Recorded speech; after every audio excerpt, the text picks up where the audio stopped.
What's up, everybody? Brett Mix here for Macho Wrestling 101. Hit like and subscribe if you like the history of wrestling. We talk classic wrestling all the time. And I stay up to date with Raw, SmackDowns, and live pay-per-views too. So it's a good time on this channel. Please hit subscribe. It would help me out a lot. It would help me get my feet off the floor as a YouTuber. And we'll make everything about this great. I just got to have a following for that. So thank you very much if you have. Next, we're going to start WrestleMania 29 review since we're going 1 to 39. And we reached 29 already. I'm having fun watching these events back to back. So I hope you're enjoying the reviews. We start WrestleMania on April the 7th, 2013 from the MetLife Stadium in East Rutherford, New Jersey, with a Sheamus, Orton, and Big Show versus a Shield match, a six-man tag. The Shield make their way through the ring through the crowd, like always.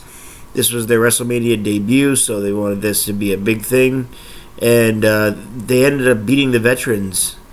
It was Orton hit an RKO on Seth Rollins, and then that opened the avenue for Roman Reigns to deliver a spear. And with that spear, Ambrose was able to cover. After the spear, Ambrose was able to cover Orton and get the win at 10:33. That was a fast-paced opener. I liked it. A lot of frequent tags. Shield cut off their half of the ring, isolated their opponents. I rate the match 3 stars. It was a good WrestleMania opener for Mania, with a good pace. Next match, not so good pace. We're talking about Ryback and Mark Henry. These two guys did not work a really good style, and it was 8 minutes and 2 seconds long. Henry ended up getting the 3 count with a awkward pinning attempt after Ryback's "Feed Me More" was very over, and the meat hook clothesline. He went to hit Shell Shock again. He did, but Henry had his hand on the ropes and gained leverage. So I wrote that at half a star.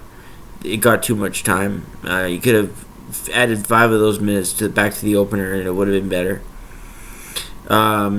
Next up, we got a tag team title match: Team Hell No versus Dolph Ziggler and Big E. Big E was new at the time. AJ Lee was in Dolph's corner, giving him a kiss before the match. Daniel Bryan and Kane were very over. A lot of yes chants. Bryan hit Langston with a knee. Ziggler with a zigzag on Kane got a 2. Really good near fall. AJ distracted the ref on the other side. Kane avoided a briefcase shot and gave Ziggler a chokeslam. Then Daniel Bryan got the hot tag and hit a flying butt on Ziggler, and they got the win at 6:17. So I rate that 2 stars 3/4. It was a good tag match. Nothing unlike we'd see on a Monday Night Raw, but it's WrestleMania, so I don't rate it very high. It's 2 stars 3/4. Seems fair to me.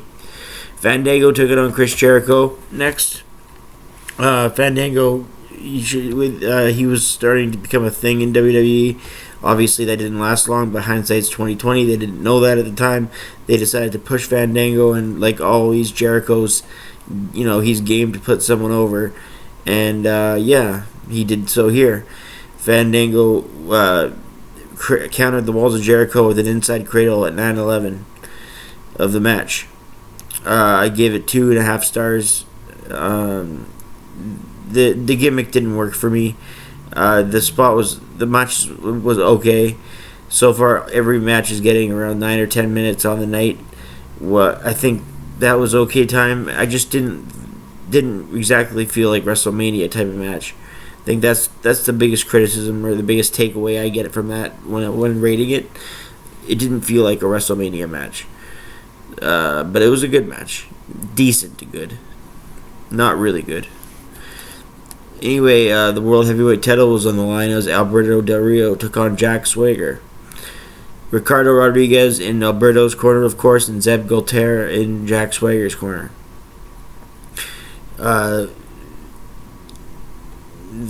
Both these men put on a decent match, and it's another match. I was just checking the time.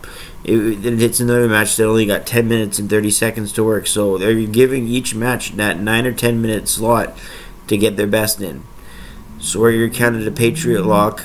Del Rio hit an enziguri to the back of the head of Swagger. When Del Rio went for a pin, Coulter put Swagger's leg on the ropes. Rodriguez went after Coulter on his crutches, so Coulter kicked one of Ricardo's crutches.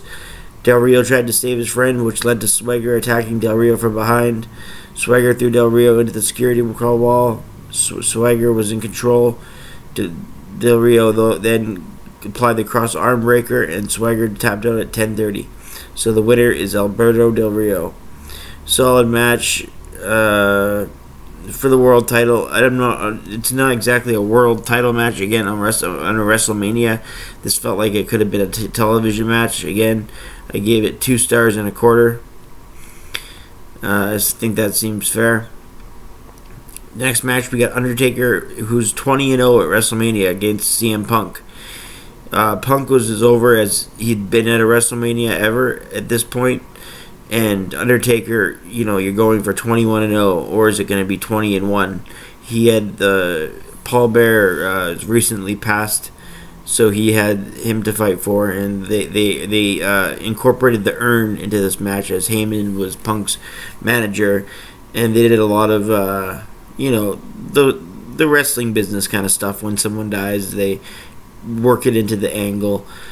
CM Punk had as good of a chance of breaking the streak as people thought, so this was a decent choice to the Undertaker to have, and I'm sure their styles would mesh before the match, but after, and I was even more sure after.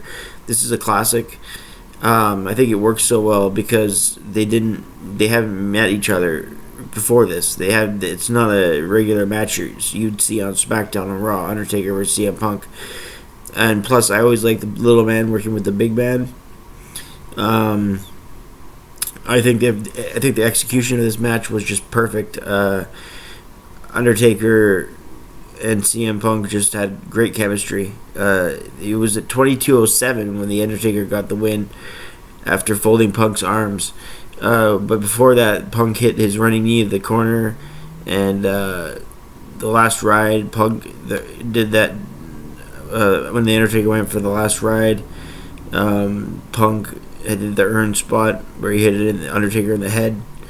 He then folded his own arms over Undertaker and rolled his eyes into the back of his head, or however he did it. And Undertaker kicked out. So there was a lot of dramatic moments in this classic match. I give it 4.5 stars. I could be overrating it, but I just thought it was. I thought it was a classic. Straight up, I think 4.5 stars is actually fair.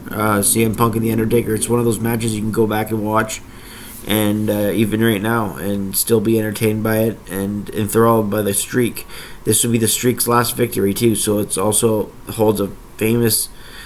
It's The Undertaker's last great victory with the streak. So knowing that it's that, this match even could go up in importance, not downward. So if I had to change the rating of 4.5 stars, I would change it to higher than lower, just for its significance alone. The chemistry, everything was good. The pacing, the delivery, and the execution. It's top notch. 4.5 stars. Next, we had Brock Lesnar and Triple H, and the crowd was kind of dead for this match because they just had witnessed the enthralling Undertaker-CM Punk battle, and it was getting late in the night. This was the second last match on the card, so they were a little bit dead for this action. Triple H and Lesnar, but both guys, they had the no DQ, no holds barred gimmick added to the match. That made sure this match was just a brawl. Both these guys can wrestle scientifically, but they really in this one they kept it to a brawl. They went outside the ring. They had the steel steps inside the ring. They had the sledgehammer come to play.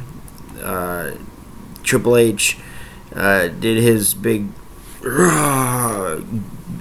thing right after he hit the spinebuster, and then he pedigreed Lesnar on the steel steps at 23:55 for the win.